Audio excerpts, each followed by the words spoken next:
Hello दोस्तों, कैसे हैं आप लोग। वेलकम टू रोशन की क्लास यूट्यूब चैनल।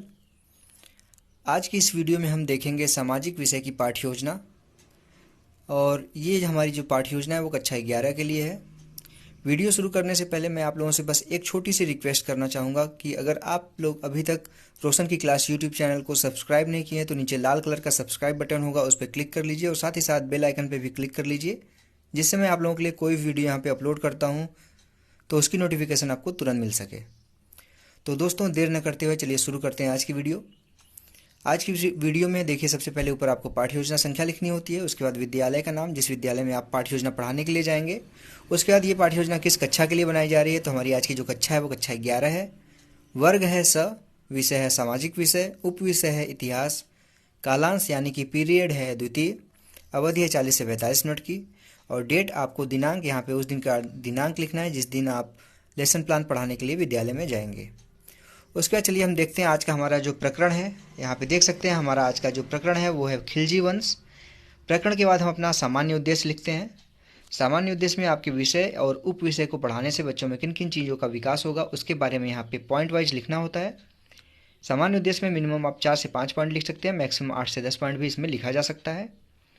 सामान्य उद्देश्य का पहला पॉइंट है छात्रों में ऐतिहासिक तथ्यों का काल क्रमानुसार ज्ञान प्रदान कर इतिहास में उनकी रुचि को सुदृढ़ करना।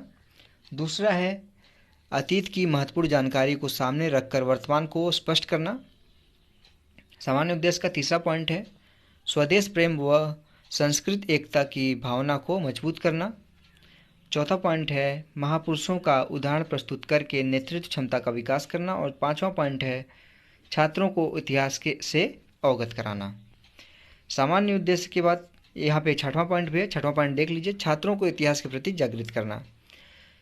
सामान्य उद्देश्य के बाद हम चलते हैं अपने विशिष्ट उद्देश्य की तरफ। विशिष्ट उद्देश्य में आप देख सकते हैं यहाँ पे विशिष्ट उद्देश्य में वो पॉइंट लिखे जाते हैं जो आपके टॉपिक यानी प्रकरण के को पढ़ाने से बच्चों में क्या क्या विकास होगा, यहाँ पे विशिष्ट उद्देश्य में पॉइंट लिखना पड़ता है उससे रिलेटेड। यहाँ पे आप मिनिमम 2 से 3 पॉइंट लिख सकते हैं और मैक्सिमम 4 से 5 पॉइंट भी लिखा जा सकता है। विशिष्ट उद्देश्य का पहला पॉइंट यहाँ पे देख सकते हैं छात्र उस ऐतिहासिक पुरुषों के जीवन से अवगत हो सकेंगे। दूसरा पॉइंट है छात्र उस खिलजी वंश के बारे में जान सकेंगे। तीसरा पॉइंट है छात्र उन महापुरुषों के प्रति आदर एवं श्रद्धा के भाव विकसित कर सकेंगे। चौथा पॉइंट है छात्र उस समय की परिस्थितियों तथा वर्तमान की परिस्थितियों से संबंध स्थापित कर सकेंगे। अब यहाँ पे विशिष्ट उद्देश्य के बाद आता है हमारा सहायक सामग्री। सहायक सामग्री को आप शिक्षण सहायक सामग्री भी हेडिंग डाल सकते हैं। तो यहाँ पे आप लोगों को वो पॉइंट लिखने होते हैं, वो सारी चीज़ें लिखनी होती है जिन चीज़ों की आप सहायता पाठ्य योजना पढ़ाते समय क्लास में लेते हैं। यहाँ पे आप लिखेंगे चौक, डस्टर, श्यामपट आदि। उसके बाद सहायक सामग्री के बाद आता है हमारा पूर्व ज्ञान। पूर्व ज्ञान में आपको लिखना है छात्र खिलजी वंश के बारे में पूर्व ज्ञान रखते हैं। उसके बाद हमारा लेसन प्लान का सबसे इंपॉर्टेंट पॉइंट आता है प्रस्तावना प्रश्न। यहाँ पे आप ऊपर हेडिंग डाल दीजिए प्रस्तावना। उसके बाद प्रस्तावना में 2 कॉलम बनाइए, छात्राध्यापक कथन और छात्र छात्रा क्रिया। छात्राध्यापक कथन की जगह अगर आप छात्राध्यापिका हैं तो यहाँ पे छात्राध्यापिका कथन हो जाएगा। यहाँ पे देख लीजिए पहला पॉइंट है छात्राध्यापक कथन में बलवन की मृत्यु के बाद दिल्ली की सत्ता के लिए किसके किसके बीच संघर्ष हुआ। तो बच्चे बता देंगे, छात्र छात्रा क्रिया में उसका उत्तर देंगे तुर्क और अफगानों के बीच। दूसरा यहाँ पे प्रश्न फिर पूछिए बच्चों से आप, इस संघर्ष में कौन विजयी हुआ। तो बच्चे बता देंगे अफगान। तीसरा पॉइंट है अफगानों का सरदार कौन था। तो बच्चे बताएंगे जलालुद्दीन फिरोज खिलजी। चौथा पॉइंट यहाँ पे है, चौथा प्रश्न है जलालुद्दीन फिरोज खिलजी के बारे में आप क्या जानते हैं। तो इसको बच्चे नहीं बता पाएंगे, तो इसका यहाँ पे समस्यात्मक लिख दीजिए आप छात्र छात्रा क्रिया में। इसी के साथ हमारा यहाँ पे प्रस्तावना प्रश्न यहाँ पे समाप्त होता है। एक बार आप फिर से देख लीजिए प्रस्तावना प्रश्न। प्रस्तावना प्रश्न के बाद आपको लिखना होता है उद्देश्य कथन। उद्देश्य कथन में लिखना है आपको बच्चों आज हम खिलजी वंश के बारे में विस्तार पूर्वक अध्ययन करेंगे। उद्देश्य कथन के बाद हम चलते हैं अपने लेसन प्लान के प्रस्तुतिकरण की तरफ। प्रस्तुतिकरण में आप देख सकते हैं सबसे ऊपर आपको इस तरीके से हेडिंग लिखनी है प्रस्तुतिकरण। उसके बाद आपको लिखना है इसमें सबसे पहले 5 इसमें कॉलम बनाने होते हैं। पहला शिक्षण बिंदु, दूसरा छात्राध्यापक कथन। उसके बाद मैं नीचे आपको दिखा देता हूँ तीसरा कॉलम क्या बनेगा। यहाँ पे तीसरा कॉलम देख लीजिए, यहाँ पे छात्र छात्रा क्रिया। चौथा कॉलम है शिक्षण विधि और 5वां कॉलम है श्यामपट कार्य। इसको आपको दोनों पेज को एक सामने लिखना है। ये पेज पहले मैं दिखा देता हूँ आपको, शिक्षण बिंदु और छात्राध्यापक कथन। उसके बाद आपको तीसरा चौथा 5वां कॉलम नीचे वाले पेज पे दिखाता हूँ उसको अब, लेकिन आपको उसके सामने लिखना है इस पेज के सामने। यहाँ पे देख लीजिए आपको छात्राध्यापक शिक्षण बिंदु में आपको लिखना है जलालुद्दीन फिरोज खिलजी 1290 से 1296 तक इसका शासनकाल था। छात्राध्यापक कथन में लिखना है जलालुद्दीन फिरोज खिलजी ने दिल्ली में खिलजी वंश की स्थापना की। वह एक उदार एवं सहिष्णु शासक था। उसने दंड नियमों को मानवीय बनाने पर ध्यान दिया तथा विद्रोही तुर्क सरदारों को संतुष्ट करने की नीति अपनाई। उसके बाद शिक्षण बिंदु में आपको लिखना है अलाउद्दीन खिलजी 1296 से 1316 तक। इसमें लिखना है छात्राध्यापक कथन में अलाउद्दीन खिलजी 1296 ईस्वी में दिल्ली के तख्त पर बैठा। वह महान विजेता, कुशल शासक और चतुर राजनीतिज्ञ था। उसके सुल्तान बनते समय दिल्ली सल्तनत में अव्यवस्था का बोलबाला था। उलेमाओं का दखल शासन में बहुत बढ़ गया था। अमीर तथा सरदार विद्रोह कर रहे थे। मंगोल आक्रमणकारी लगातार हमले कर रहे थे। इसके बाद आपको दिखाता हूँ इसके सामने वाले पेज पे आपको जो छात्र छात्रा क्रिया में आपको लिखना है। छात्र छात्रा क्रिया में आपको देख लीजिए यहाँ पे लिखना है जलालुद्दीन फिरोज खिलजी के सामने छात्र छात्रा ध्यानपूर्वक सुनेंगे। शिक्षण बिंदु में आपको लिखना है व्याख्यान विधि। श्यामपट कार्य पे आपको लिखना है जलालुद्दीन फिरोज खिलजी ने दिल्ली में खिलजी वंश की स्थापना की। इसके बाद आता है हमारा नीचे अलाउद्दीन खिलजी के सामने भी आपको लिखना है छात्र ध्यानपूर्वक सुनेंगे और समझेंगे। ये व्याख्यान विधि थी तो यहाँ पे व्याख्यान विधि लिख दीजिए। उसके बाद हम प्रस्तुतिकरण के अपने दूसरे पेज पे चलते हैं। यहाँ पे शिक्षण बिंदु में आपको लिखना है राज्य विस्तार और छात्राध्यापक कथन में आपको लिखना है सुल्तान बनने के बाद अलाउद्दीन ने अपने साम्राज्य का विस्तार करना चाहा।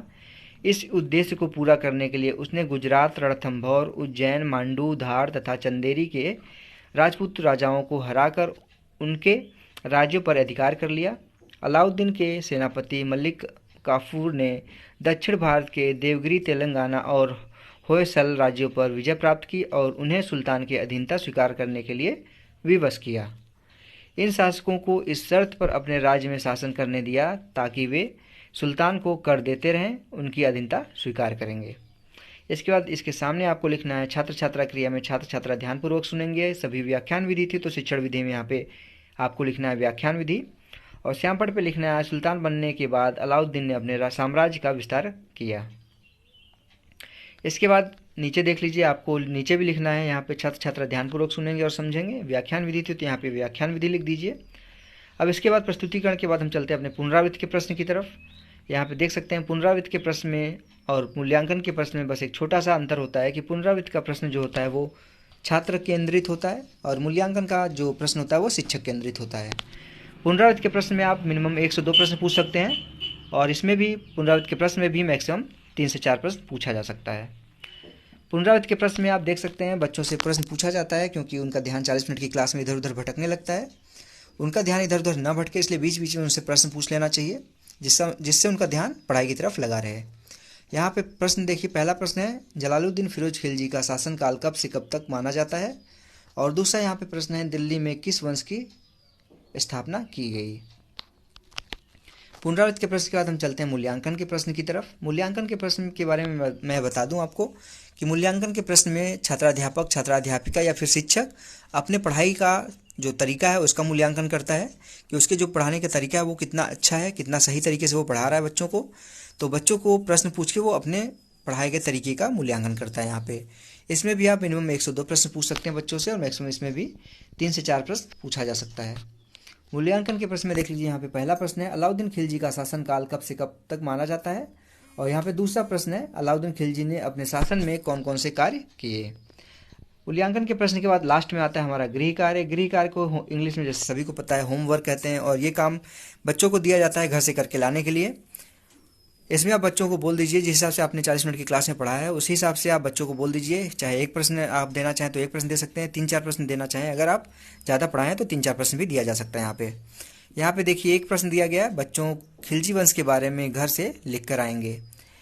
गृह कार्य के बाद हमारा आज का लेसन प्लान यहाँ पे समाप्त हो जाता है। आशा करता हूँ आज की वीडियो आपको पसंद आई होगी।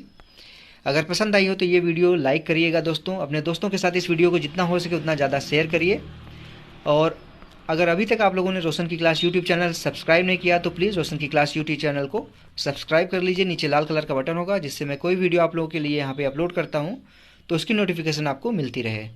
तो दोस्तों मिलते हैं अपने नेक्स्ट वीडियो में, तब तक के लिए धन्यवाद।